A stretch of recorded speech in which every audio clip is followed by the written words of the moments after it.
In her final Instagram post, she smiled beside a van, but the caption she left reads like a question, a cry for help she may have known she wouldn't answer. She was 22, a bright-eyed traveler from a small town on Long Island, dreaming of the open road. Her Instagram feed brimmed with art, movement and adventures, a carefully crafted image of freedom. July 2nd, 2021. She and her fiancé leave home in a converted Ford Transit, a cross-country trip through national parks. They call it van life, but behind the photos lay unspoken tension. August 12th, Moab, Utah. A call to 911 leads police to their van. Witnesses say they saw him hit her. In body cam footage, she's crying. His face is calm. They're separated for the night. He stays in a motel. She sleeps alone in the van. That same evening, she took a photo, a selfie revealing a cut under her eye, smeared with dried blood. She kept it on her phone. It was found later. Family attorneys say it was a plea for help. During 2:30. 2 weeks later, on August 25th, she posts her last photo, a mural of a monarch butterfly in Ogden, Utah. She stands smiling. Caption reads, "Happy Halloween." No location tag, unlike her usual posts. People online notice. Then on August 27th, a text from her phone. "Can you help Stan? I just keep getting his voicemails." Stan was her grandfather, but she never called him that. Her mother knew something was wrong. By August 30th, another cryptic message, "No service in Yosemite." She never mentions Yosemite in previous plans. Something, or someone, was controlling her phone. September 1st, he returns home, alone, driving the van. She's not there. September 11th, her family files a missing persons report. The nation watches. TikTok sleuths re-examine every post, every video of that Moab police stop. She disappeared into America's wilderness, only to be found days later, lifeless, strangled. The FBI later confirms it. She knew danger was real, but no one stopped it from ending her life. Over the next 2 hours, we ask, was her plea heard in time? Did police miss a crucial moment? Could someone have saved her? This is her story. She knew she was going to die. She was born March 19, 1999, in Blue Point, Long Island, an eldest sister of 6, known for her creativity and bright spirit. In high school, she was artistic, funny, and impossible to ignore. By age 20, she'd fallen in love with her high school sweetheart, let's call him Ryan, and moved with him to Florida to start a life together. Ryan was soft-spoken, polite, seemingly kind. To her parents, he seemed harmless, maybe even perfect. But a childhood friend later remarked, and I quote, "There was always something below the surface where things weren't 100% wonderful." Together, they worked several jobs, she waitressing in Northport, then as a pharmacy tech. He worked in a grocery store, all so they could save up for a better life. Early 2020, they transformed a blank white 2012 Ford Transit van into a home on wheels. She called it a canvas for adventure. He was quiet, reserved. In July 2020, he asked her to marry him, over sushi, no big fanfare, and she said yes. But the family wasn't consulted. It was her joy mingled with unease. Fast forward to summer 2021. On July 2nd, they left Long Island, van packed, with cameras rolling. She launched her YouTube channel Nomadic Static, posting videos of art, sunsets and freedom. Thousands watched. It looked perfect. But in the comments, some followers noted Ryan's presence was always in the background, silent, occasionally dismissive. As they wound through the open plains and red rock canyons, her posts radiated joy. Yet behind the privatized direct messages, friends say she voiced discomfort, a possessive partner, a van that felt less cozy and more confining. A Florida friend, let's call her Laura, remembered dinner at their trailer in June. She texted her sister afterward. Something felt weird, like he was watching every bite she took. Publicly, she posted sunsets and mountain trails. Privately, she whispered fears into her journal. She said she felt watched. Then, on August 12th, they reached Moab, Utah. What happened that night will come next. But first, remember, this was the woman who dared to dream. She crafted a life of wonder, but behind each perfect photo lay the shadow of doubt, one that would grow louder and more dangerous with every passing mile. She messaged her closest friend, "I'm trying to breathe, I feel trapped." There were journal entries too. She wrote about sleepless nights and feeling suffocated by silences that echoed louder than the photos she posted. Friends describe how her laughter dimmed. She used to be free, now she just watched, a college friend says. She started replying less on texts, avoiding calls, unusual for the woman who broadcast her journey. At gas stations, she lingered at the pump, her finger tapping. A cashier remembers she appeared distant. Her eyes kept drifting. She ordered coffee, thanked the barista silently, then retreating, no conversation. A diner owner along Route 66 says he asked if she was okay. She smiled tautly and replied, "Just tired." Later he learned her fiancé spoke for her, brushing off all questions. They passed through towns, she in fading photo light, he in shadow.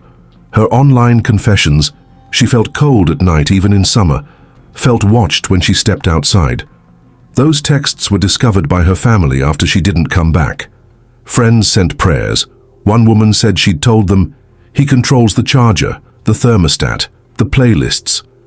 Little signs to outsiders, big prisons for her. No screams, no public fights. Just words lost between them, drowned in silence. She tried to tell her mother during FaceTime. "I'm okay," she lied into the camera. It was her mask. Surveillance footage from a hotel in Colorado shows her alone in the lobby at 2 a.m. He hadn't brought luggage. She paid cash. She looked over her shoulder. She slipped back into the van when he returned. No argument, no explanation, but another piece of the unseen tension whispered behind closed doors. August 12th, Moab, Utah. Body cam video begins. Officer knocks. "Sir, what's going on here?" He answers calmly. She cries. Tears slip down her face as his voice remains soft. She's shaking, wiping her eyes. One side of her face has a fresh scrape. He stands behind her with his hands in his pockets. No fear in him, only in her. They're separated for the night. He at a motel, she in the van. Police say there's no probable cause. They leave her with water. They say she's safe. They say she'll be okay, but she posted that evening a selfie with a bruise visible. She didn't tag location. It vanished later. It was discovered on her phone, later described as a silent plea. Plea for help, an attorney said. She wanted someone to see, but the moment passed. He slept safe, somewhere else. She stayed in that van, alone with her fear. We ask, was that police call the turning point? Could intervention have saved her? The footage is cold, the silence, colder. In the empty streets of Moab, the couple disappears into the night, the red rocks standing still. Just like that, something shifted, and the dream life fractured. Next leg, Yellowstone, Grand Teton, then up to Ogden. We mapped the van's route, each mile deeper into isolation. She posted sunsets, but her private texts asked, "Does he always watch me so closely?" Hikers recall seeing him walking ahead, her following, keeping to the beaten path. Campground hosts remember overhearing her say, "I wish I could sleep without feeling eyes on me." He laughed it off. "Just wind," he said. On August 25th, she smiles at a mural. "Happy Halloween." No tags, no timestamps, just a date in caption. That night she texts, "Can you help Stan?" Strange, she never called him that. Her mother recognized the tone. August 30th, a location ping past Yosemite. But Yosemite wasn't in their route. She never mentioned it. Every mile the tension mounts, every silent text pacing. She knew someone else was in control. She posted one last time, aisles of her, natural and alone, but the captions, she'd left blanks. No one heard from her after August 30th, and then silence. A van driving out of the forest, alone. This chapter closes on her final miles, a route of dreams turned into distance. September 1st, only by silence. He returns home, alone. The van corner of the driveway. She's not inside. Her mother calls all day. No answer. He says she might be off-grid. No cell. He says she's fine. September 11th. Missing persons report filed. A national alert. Social media lights up. TikTok investigators, hashtags, theories. Phone pings show activity, but not hers. Messages sent, but no reply. Online, the meme hunters slice through every footage angle. Every viewer sees what might have been missed. Ground search. Volunteers, patrols, dogs, drones in canyon light. They comb the land that witnessed her last steps. Detectives compare her journal entries, texts, pings. They rebuild her last days, sentence by sentence, mile by mile. Her sister testifies, she said something didn't feel right. It echoes in courtrooms, media houses, and search parties. FBI involvement turns the search national. They bring in cadaver dogs, tip lines, forensic teams. Photos show up, walking poles, empty campsites, a van left in the brush. Every clue passed. Breadcrumb trail unraveling. They zero in on the final pixels of data. The labyrinth unfolds. Her body is discovered in Bridger Teton National Forest. A name tagged on a tag. The moment paused. Family reaction, tears on camera, silent grief, a mother's wail breaking across radio waves. Autopsy, cause of death, strangulation. No signs of other violence, but definitive. A forensic story told in analysis. The trauma shows bruises, fractures, ligature marks. What the body reveals, the soul screams. Communities light candles, campgrounds clear benches. Pictures of her smiling face remind them she was alive once. He disappears. No contact. Vanished into thin air, they say. His credit cards don't work. Phone pings stop. An empty shell of a man. Media hounds him. Online maps plot his route. Speculation explodes. November 21st. His remains found in Myakahatchee Creek Environmental Park. The manhunt is over. No trial, no confession in court. The man who was supposed to explain will never speak. A notebook is found. His handwriting inside. He writes in first person, "I couldn't let her go." He details moments of regret, of anger, of control. He names himself as the predator. Investigators call it a confession, but hidden in a maze of guilt. Was it motive, a remorse note, a final glimpse into his mind? He ended his story. His words remain for us to read. That is closure. Half closed. Could it have been stopped? Experts speak. Domestic abuse red flags, possessiveness, isolation, mood changes, all signs were there. Could Moab police have intervened? Was the separation enough? Or did it wash the moment away? A van is a home, but when mobile, it's isolated. No next of kin checks, no neighborhood watch. She posted her fear. They saw the bruise, but the system didn't act. If you see a friend controlled, followed, silenced, don't walk on. Follow the feeling. Act.